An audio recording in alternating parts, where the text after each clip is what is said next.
Hello बच्चों, welcome to my YouTube channel Neeraj classes में आपका स्वागत है। आज मैं आपके सामने हिंदी के 62 MCQ बताने जा रहा हूँ जो कि बोर्ड परीक्षा के लिए बहुत ही इम्पोर्टेंट है। तो मुझे सभी स्टूडेंटों से आशा है कि सभी MCQ ध्यान से समझेंगे बच्चों। चलो चलते हैं आज की इस वीडियो पर, सभी बच्चे ध्यान से देखेंगे। चलो बच्चों चलते हैं आज की इस वीडियो पर जो कि बोर्ड परीक्षा के लिए बहुत ही इम्पोर्टेंट MCQ है। तो पहला MCQ है हमारा, तार सप्तक का प्रकाशन वर्ष है। तार सप्तक का प्रकाशन वर्ष है 1943। फिर दूसरा है, दूसरा सप्तक का प्रकाशन वर्ष है 1951। दूसरे सप्तक का प्रकाशन वर्ष है 1951। तीसरे सप्तक का प्रकाशन वर्ष है 1959। तीसरे सप्तक का प्रकाशन वर्ष है 1959। अगला MCQ है, तार सप्तक के संपादक हैं अज्ञेय। तार सप्तक के संपादक हैं अज्ञेय। ये बच्चों 4 विकल्प हैं, इन चारों में से हर बार एक विकल्प जरूर आता है, तो सभी स्टूडेंट ध्यान से सुनेंगे। ये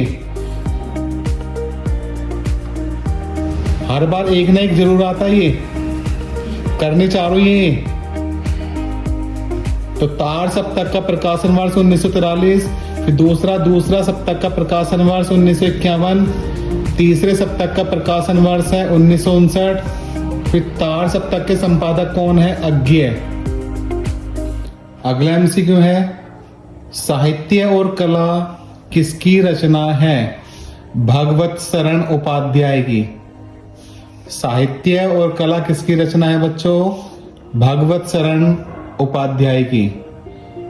अगला MCQ है, उपन्यास भूले बिसरे चित्र के लेखक हैं। भूले बिसरे चित्र के लेखक कौन है? भगवती शरण वर्मा। भगवती शरण वर्मा। अगला MCQ है, अर्धनारीश्वर के लेखक कौन है? विष्णु प्रभाकर। बहुत ही इंपॉर्टेंट MCQ है ये। अर्धनारीश्वर के लेखक हैं विष्णु प्रभाकर। अगला है, कलम के सिपाही के लेखक हैं अमृत राय। कलम के सिपाही के लेखक हैं अमृत राय। अगला है, अथाह सागर के लेखक हैं जयप्रकाश भारती। अथाह सागर के लेखक हैं जयप्रकाश भारती। अगली है, प्रिय प्रवास किसकी रचना है?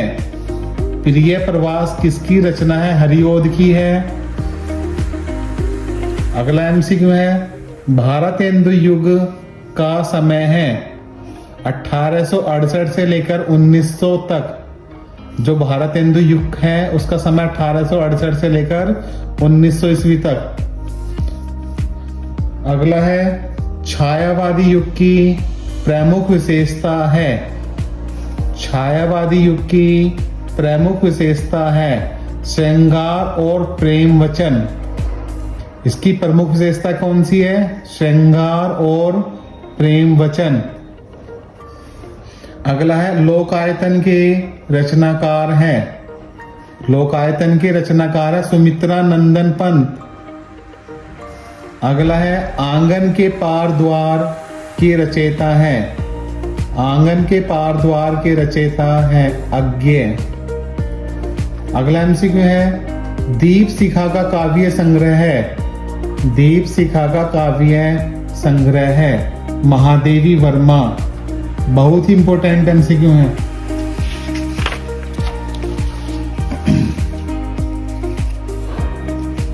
अगला है, रस मीमांसा के लेखक हैं। रस मीमांसा के लेखक हैं आचार्य रामचंद्र शुक्ल। आचार्य रामचंद्र शुक्ल। अगला MCQ है, आचार्य रामचंद्र शुक्ल हैं।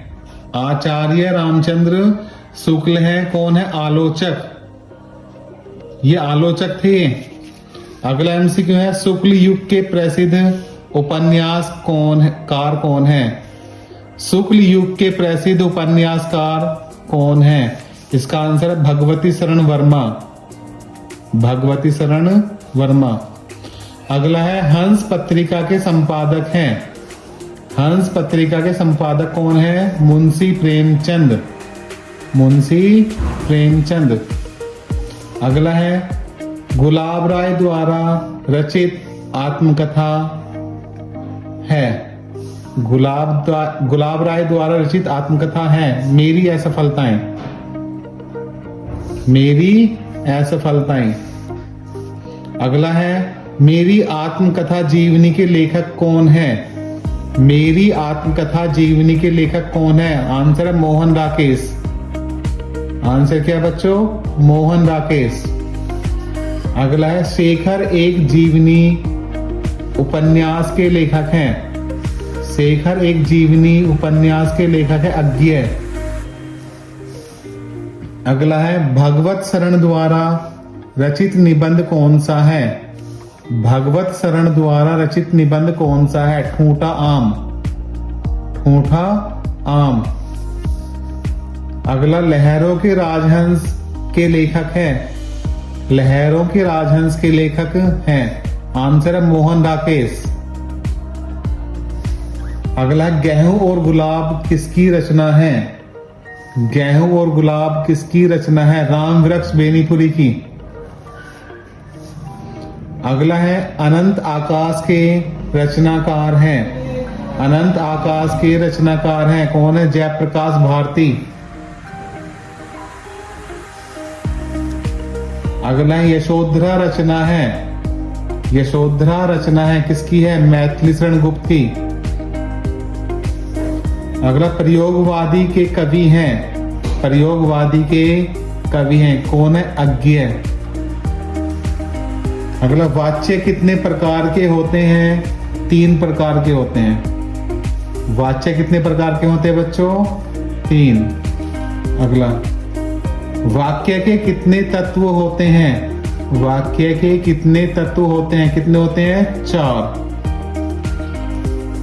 अगला एमसीक्यू है, रचना के आधार पर वाक्य के कितने भेद हैं? रचना के आधार पर वाक्य के कितने भेद हैं? 3।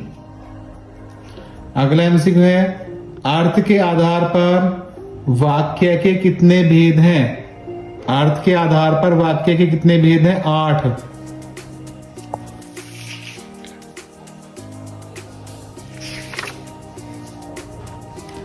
आई होप बच्चों ये जो मैंने एमसीक्यू कराए थे अभी 32, ये आपको सभी समझ में आए होंगे मुझे उम्मीद है। अगर समझ में आए हो तो मेरी वीडियो लाइक करें, सब्सक्राइब करें, शेयर करें।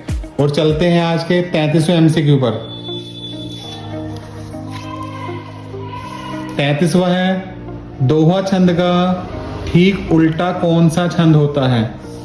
दोहा छंद का ठीक उल्टा कौन सा छंद होता है? सोरठा। इसका आंसर है सोरठा। अगला, सोरठा के पहले चरण में कितनी मात्राएं होती हैं? सोरठा के पहले चरण में कितनी मात्राएं होती हैं बच्चों? 11। अगला है, रोला छंद में कुल कितने चरण होते हैं? रोला छंद में कुल कितने चरण होते हैं बच्चों? 4। अगला एमसीक्यू है, रोला छंद के प्रत्येक चरण में कितनी मात्राएं होती हैं? कितनी होती हैं? 24। अगला एमसीक्यू है, जहां उपमेय में उपमान की संभावना व्यक्त की जाती है वहां कौन सा अलंकार होता है? उत्प्रेक्षा। जहां उपमेय में उपमान की संभावना व्यक्त की जाती है वहां कौन सा अलंकार होता है बच्चों? उत्प्रेक्षा। अगला है, करुण रस का स्थायी भाव है। करुण रस का स्थायी भाव क्या है बच्चों? शोक। अगला, हास्य रस का स्थायी भाव है। हास्य रस का स्थायी भाव क्या है बच्चों? हास। इन दोनों में से एक विकल्प आएगा जरूर, करुण रस या हास्य रस का स्थायी भाव।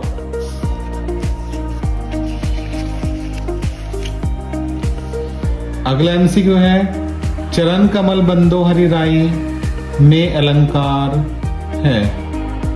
चरण कमल बंदो हरि राई में अलंकार है, कौन सा अलंकार है बच्चों? रूपक। अगला है पीपर पात सरिस मंडोला। पीपर पात सरिस मंडोला में कौन सा अलंकार है? उपमा। पीपर पात सरिस मंडोला में कौन सा अलंकार है बच्चों? उपमा। अगला पायो जी मैंने राम रतन धन पायो। पायो जी मैंने राम रतन धन पायो पंक्ति में कौन सा अलंकार है? रूपक अलंकार है बच्चों। कौन सा अलंकार है? रूपक। अगला एमसीक्यू है बच्चों 43। विंध्य के वासी उदासी तपोव्रत धारी महामुनि नारी दुखारे में कौन सा समास रस है? दुखारे में कौन सा रस है? कौन सा रस है बच्चों? करुण रस। अगला एमसीक्यू है हाथी जैसी देह गैंडे जैसे बाल तरबूजे सी खोपड़ी खरबूजे से गाल में कौन सा रस है बच्चों? हास्य रस। हाथी जैसी देह गैंडे जैसे बाल तरबूजे सी खोपड़ी खरबूजे से गाल में कौन सा रस है बच्चों? हास्य रस। अगला है 45। प्रयोगवादी काव्य की विशेषता है। प्रयोगवादी काव्य की विशेषता है क्या है बच्चों? रूढ़ियों के प्रति विद्रोह। रूढ़ियों के प्रति विद्रोह। अगला है अविकारी शब्द को अन्य किस नाम से जाना जाता है? अविकारी शब्द को अन्य किस नाम से जाना जाता है? किस नाम से जानते हैं बच्चों? अवयव पद। अवयव पद। अगला है जिनके अलग अलग रूप वाक्यों में मिलते हैं वे पद कहलाते हैं।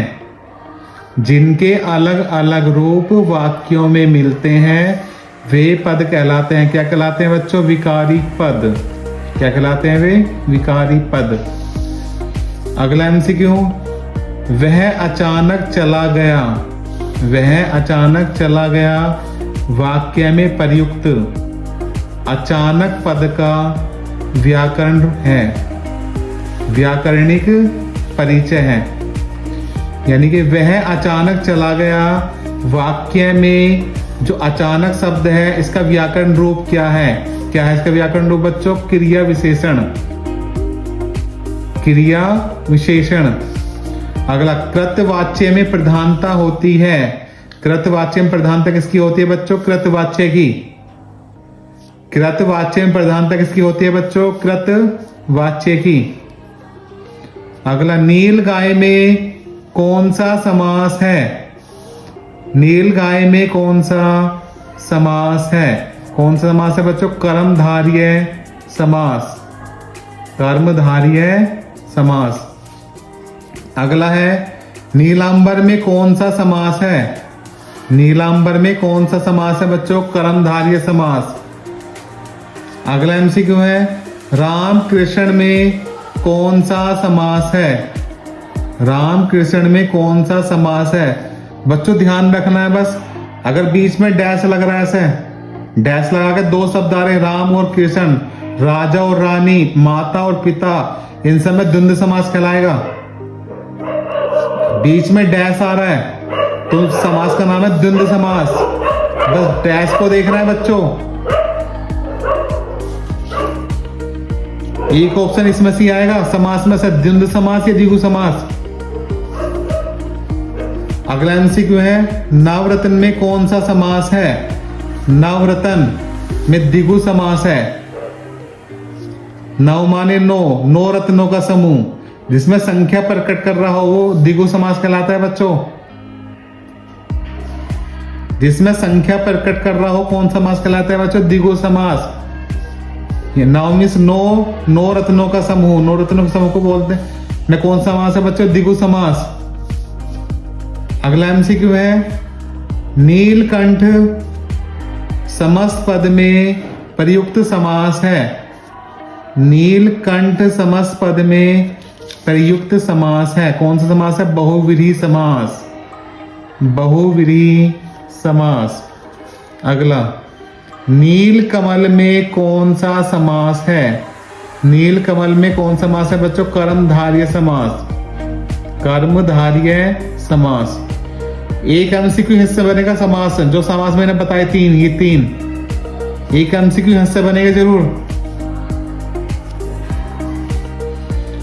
अगला क्वेश्चन है, भलाई में प्रत्यय है।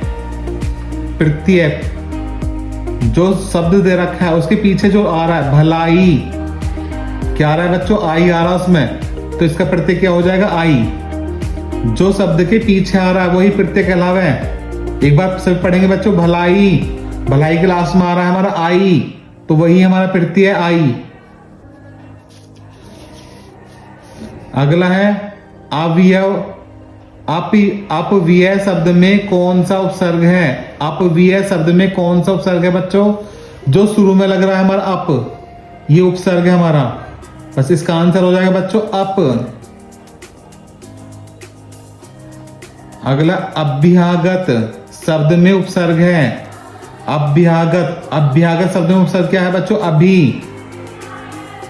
अभ्यागत शब्द में कौन सा उपसर्ग है बच्चों? अभी। अगला एमसीक्यू है, अनुरूप शब्द में प्रयुक्त उपसर्ग है। अनुरूप शब्द में प्रयुक्त उपसर्ग है अनु। शुरू में क्या आ रहा है? अनु, यही उपसर्ग होगा बच्चों, अनु। एक एमसीक्यू इनमें से बनेगा, उपसर्ग में से। सभी बच्चे ध्यान से देखेंगे, एक एमसीक्यू बनेगा उपसर्ग में से, एक एमसीक्यू बनेगा प्रत्यय में से।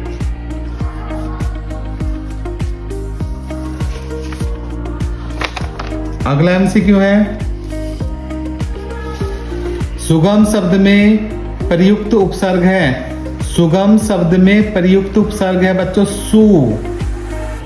उपसर्ग में शुरू का अक्षर लिखते हैं सु, सु इसका आंसर है। अगला, अनुग्रह शब्द में प्रयुक्त उपसर्ग है। अनुग्रह शब्द में प्रयुक्त उपसर्ग क्या है बच्चों? अनु। अनु इसका आंसर है। लास्ट है इस वीडियो का लास्ट एमसीक्यू है बच्चों, अधिग्रहण। अधिग्रहण शब्द में प्रयुक्त उपसर्ग क्या है बच्चों? अधि। अधि उपसर्ग है।